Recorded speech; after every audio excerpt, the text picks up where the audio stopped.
You're not lazy. You're not broken. You've just been lied to. Waiting for motivation, it's a trap. Chasing comfort, that's how dreams die quietly. Every second you hesitate feeds regret, weakness, and stagnation. The truth, action creates motivation, not the other way around. Discipline isn't a skill, it's a weapon. If you've ever wondered how unstoppable people force themselves to move without feeling ready, without hesitation, you're about to learn the brutal, liberating formula. This isn't hype, it's survival. Move or be crushed. In a few moments, I'll teach you how to force yourself to take action. No motivation, no hesitation, just execution. The illusion of motivation. Motivation is the greatest lie ever sold. It's the drug that society feeds you to keep you stuck, waiting, hoping, fantasizing about change while doing absolutely nothing to create it. You've been conditioned to believe that successful people are somehow endlessly motivated, that they spring out of bed every morning fueled by an infinite well of inspiration. But that is a myth, a dangerous, deceptive myth designed to keep you weak. Because the harsh truth is this: waiting for motivation is the fastest way to guarantee that you never move. Look around. How many people do you know who say, "I'll start when I feel ready," or "I'm waiting for the right mood," or "I just need to get motivated first"? Where are they now? Still waiting, still stuck, still fantasizing while life passes them by. This is the trap, the illusion that motivation is a requirement for action.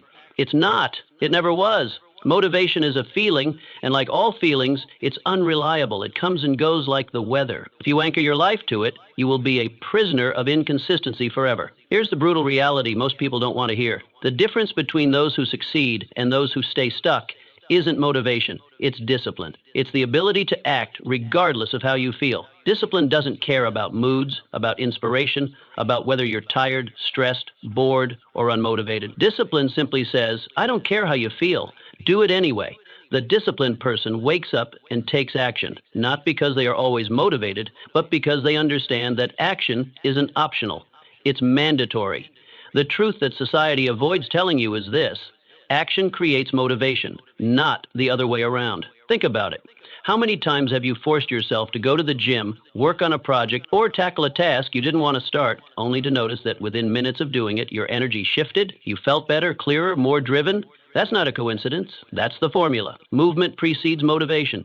You don't wait to feel like doing it. You start doing it, and then the feeling catches up. Successful people, those who dominate in business, in fitness, in life, they don't rely on fleeting bursts of motivation. They've trained themselves to act regardless. They know that waiting to feel like it is a child's game. They've burned the idea of motivation to the ground and replaced it with relentless execution. They don't ask themselves, do I feel like it today? They ask, what needs to be done? And then they do it, period. If you want to reclaim your power, you must kill the illusion of motivation right now. Understand deeply that motivation is not a prerequisite for action. It is a byproduct of action. Discipline is what drags you out of bed when your mind screams for comfort. Discipline is what builds the body, the business, the life. Discipline doesn't negotiate, it commands. And when you stop waiting for motivation and start moving anyway, something incredible happens. The fog lifts. The momentum builds, and the person you always wanted to become, you start to become them. Not because you felt like it, but because you acted despite how you felt. That is where real power lives. The enemy, comfort. Comfort is the most seductive enemy you will ever face. It doesn't scream, it doesn't threaten, it doesn't come at you with warning signs. No, comfort whispers, it lulls you, it seduces you with softness, ease, and the false promise of safety. And before you even realize what's happening, it has its claws deep in your mind. Comfort convinces you that slowing down is okay, that skipping today's work won't matter, that resting just a little longer is justified. It tells you that tomorrow is a better day to start. And while you sit, waiting, relaxing, easing into softness, it kills your dreams silently. What makes comfort so dangerous is that it disguises itself as self-care, as deserved rest, as being kind to yourself. But there's a difference between intentional recovery and lazy indulgence. Comfort doesn't care about that line. It feeds on your desire for relief. And every time you choose comfort over growth, your mind rewires itself. Neurons strengthen that say avoid effort, stay safe, stay still. Your tolerance for discomfort shrinks. Your capacity for challenge decays. And what once was merely a skipped workout, a postponed goal, a delayed decision, slowly becomes your identity. You become someone who waits, someone who procrastinates, someone who lives their entire life in avoidance of discomfort. The brain is efficient. It adapts to whatever you repeatedly do. If you constantly choose comfort, it will reshape itself to make avoiding effort the default. Suddenly, even the smallest tasks feel overwhelming. The mountain grows taller. The climb feels steeper. What others handle with ease begins to feel impossible for you. Not because it is impossible, but because you've trained your mind to retreat at the first sign of resistance. Comfort becomes the cage you willingly built, and now you can't even imagine what life outside of it looks like. Seeking comfort is not harmless. Seeking comfort is seeking weakness. It's a declaration, silent but powerful, that you are choosing softness over strength, ease over growth, safety over greatness. And every day you make that choice, you step further away from the person you could be. You surrender potential for the illusion of peace. But it's a hollow peace, a temporary relief that comes with a devastating long-term cost. Regret, because comfort now leads to pain later. Always. The people who dominate life, who win at every level, understand this truth better than anyone. Comfort is the enemy. They don't seek it. They don't crave it. They learn to despise it. Instead of asking, how can I make this easier? They ask, how can I make myself stronger? Where others avoid difficulty, they chase it, because they understand that growth lives in discomfort, that strength is forged in resistance, that the life they want is on the other side of what's hard. You cannot build an extraordinary life on a foundation of comfort. Comfort breeds softness. Softness breeds weakness, and weakness guarantees a life of mediocrity. If you truly want change, you must rewire your mind to crave discomfort, to lean into the hard, to reject the easy path. Because comfort isn't just the killer of dreams, it's the executioner of potential, the pain of inaction. There is a kind of suffering that doesn't scream. It doesn't leave bruises or scars you can show to the world. It lingers quietly beneath the surface, creeping into your mind in the stillness of the night. It's the heaviness you feel when you know, deep down, that you are capable of more but still refuse to move. This is the pain of inaction, the slow, suffocating agony of watching your potential rot while you do nothing about it. It is a weight that grows heavier with every missed opportunity, every delayed decision, every excuse you whisper to justify standing still. Most people think action is hard. They look at the effort, the discomfort, the sacrifice required, and convince themselves that moving forward is painful. But what they never fully understand until it's too late is that inaction hurts far more. It's a different kind of pain. It's quieter, more subtle, but infinitely more destructive, because the pain of action is temporary soreness, fatigue, a few moments of discomfort, but the pain of inaction, that's permanent. It festers, it lingers, it becomes regret, and regret has a way of haunting you long after the moment has passed. Nothing stings worse than looking back on months, years, even decades, and realizing that the only thing standing between you and the life you wanted was your refusal to act. Not bad luck, not lack of opportunity, not some external force, just you choosing comfort, choosing hesitation, choosing fear. And as time passes, the gap between who you are and who you could have been grows wider. You begin to feel it like a phantom limb, the constant ache of potential wasted, of chances never taken. Regret isn't loud at first. It starts as a whisper, a quiet discomfort when you see someone else doing what you always wanted to do, a little sting when you watch someone living a life you told yourself was impossible. But that whisper grows. With every day you fail to act, it gets louder. It shows up as frustration, as anxiety, as depression, as restlessness that no distraction, no entertainment, no temporary pleasure can silence.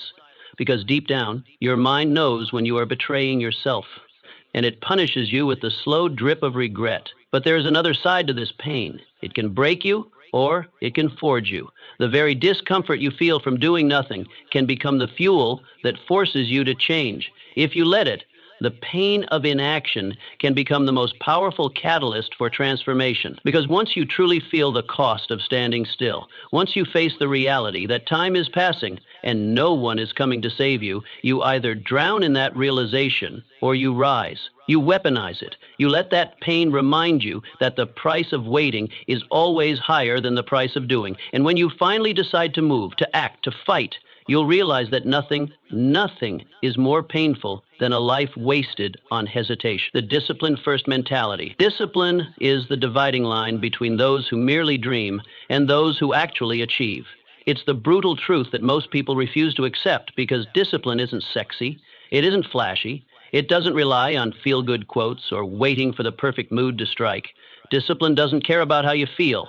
It doesn't ask for permission. It simply demands one thing: action. Relentless, non-negotiable, consistent action. This is why discipline will always beat motivation, because motivation is a visitor. It comes and goes as it pleases. But discipline is a permanent resident in the mind of anyone who wins.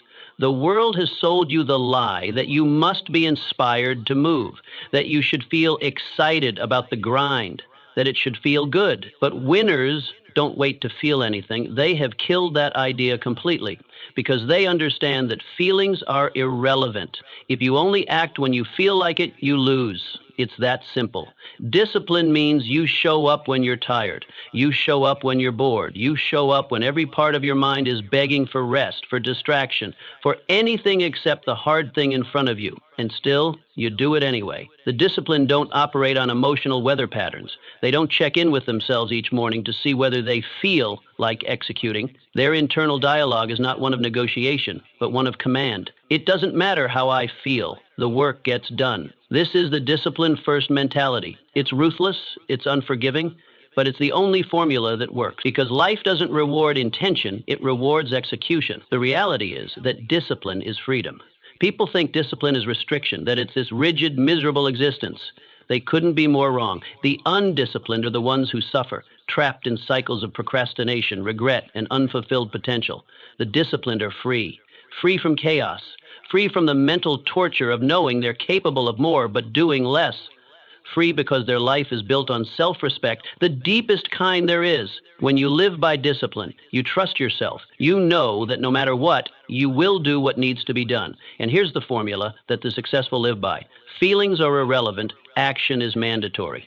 This is the law. This is the line in the sand. You no longer give your feelings a seat at the decision-making table. You no longer care whether you're inspired. You move. You execute. You act. Because the work demands it. Because your goals demand it. Because the version of you that's buried underneath your excuses deserves to be pulled to the surface. Discipline isn't just about doing the work when it's hard. It's about doing it especially when it's hard, because that's when it counts. That's when you separate yourself from the masses. Most people live at the mercy of their emotions. The disciplined live in control of theirs, and in that control lies every victory you've ever wanted. Kill overthinking. Overthinking is the most sophisticated form of self-sabotage. It disguises itself as intelligence, as caution, as preparation. It makes you feel like you're being productive when in reality you're drowning in mental quicksand. The mind whispers, let me just figure this out a bit more. I need to make sure it's the perfect time. What if I fail? What if it doesn't work?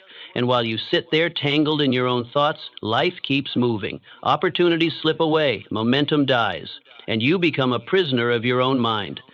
This is the brutal truth that few are willing to confront. Overthinking is not problem solving. It's procrastination dressed up as logic. Most people don't realize that overthinking is simply fear with better PR. It's fear pretending to be responsible, pretending to be strategic. But at its core, it's the mind's most effective trick to keep you paralyzed. It convinces you that more thinking leads to better results. But in reality, it leads to no results at all. It feeds you endless questions without answers. It creates imaginary problems, hypothetical disasters, and phantom obstacles that don't even exist yet, if they ever will. The more you think, the heavier everything feels. The task grows larger in your mind. The starting line drifts further away, and before you know it, you've talked yourself out of doing the very thing that would have changed your life. Momentum dies in hesitation. The longer you sit in thought, the harder it becomes to move. Action has a window. There's a critical moment right after the idea strikes when you have to move before the mind catches up and starts flooding you with doubt, excuses, and reasons to stay still. This is how the mind works. It prioritizes comfort and safety above all else. The moment you present it with something challenging, uncertain, or risky, it immediately begins constructing arguments against it. Maybe I'm not ready. Maybe I need to learn more. Maybe tomorrow would be better. It sounds rational, but it's a lie. A beautifully packaged lie that has destroyed more dreams than failure ever could. The ones who win in life understand this mental game. They know the rule. Act before your brain talks you out of it. The thought comes, the idea sparks, the impulse hits, and they move immediately. No overthinking, no analysis paralysis, no negotiation. Because they've learned that thinking about it for too long is the fastest way to kill the fire before it turns into action. If you want freedom, if you want momentum, if you want results, you have to develop a bias toward action. You have to catch yourself when the mind starts spinning stories and shut it down with movement. Move first, think later. Let the feedback come from reality, not from the imaginary disasters in your head. Because the truth is, most of the things you fear won't happen. The obstacles you think exist dissolve the moment you step toward them. Overthinking is the enemy of execution, and execution is the only path to transformation. Build a bias toward action. If you want to change your life, there is one skill you must master above all else: the ability to act without hesitation. A bias toward action isn't just a habit, it's an identity. It's the transformation from someone who lives in their head, endlessly analyzing, endlessly waiting, endlessly thinking, into someone who executes, someone who moves, because the world doesn't reward those who think about doing. It rewards those who do. The difference between the person who wins and the one who watches is simple: movement. Most people don't realize that hesitation is a habit. It gets reinforced every single time you pause, every time you wait for more certainty, every time you convince yourself that now isn't the right time. The brain is always watching what you do. If you repeatedly hesitate, the brain learns that hesitation is your normal response to challenge. You train yourself into delay. You condition yourself to stop when it should be go. And with every repetition, the gap between thinking and doing grows wider. It becomes the new default, one that locks you in a prison of stagnation. But here's the truth that few understand. Just as hesitation can be trained, so can action. You can rewire your mind to associate discomfort with movement rather than avoidance. You can teach your nervous system that the moment resistance shows up, that's the exact signal to move, not to freeze. You do it by killing the micro moments of delay. The split second where the mind starts whispering maybe later, you crush it with immediate action. Not tomorrow, not in an hour, now. This is how you override the mental programming that's kept you stuck. Building a bias toward action starts with rejecting the idea that you need to feel ready. You must burn the lie that says clarity comes before movement. The reality is simple. Clarity is the reward for action, not the prerequisite. You figure it out by doing, not by thinking. Every time you force yourself to move before you feel like it, you lay down a new neural pathway. The brain starts learning that hesitation is no longer the default. Action is, movement is, progress is, and the more you practice this, the faster the mind starts rewiring. Eventually it stops questioning, stops overanalyzing, and starts reacting with immediate forward momentum. The reflex shifts from can I or should I to go. That's who you become, someone who doesn't negotiate with themselves, someone who doesn't wait for the perfect mood, someone who doesn't let fear, doubt, or resistance set the pace. Kill hesitation, kill delay, move. Let the discomfort become the green light, not the stop sign. Let the doubt fuel the action, not suffocate it. Because the reality is simple. The people who win are not the ones who think the most, plan the most, or prepare the most. They are the ones who step into the unknown, who move into the resistance, who train their minds to fire without delay. They are the ones who have built a bias toward action, and because of that, the world bends to them. Make discomfort your default. Discomfort is the dividing line between the life you have and the life you want.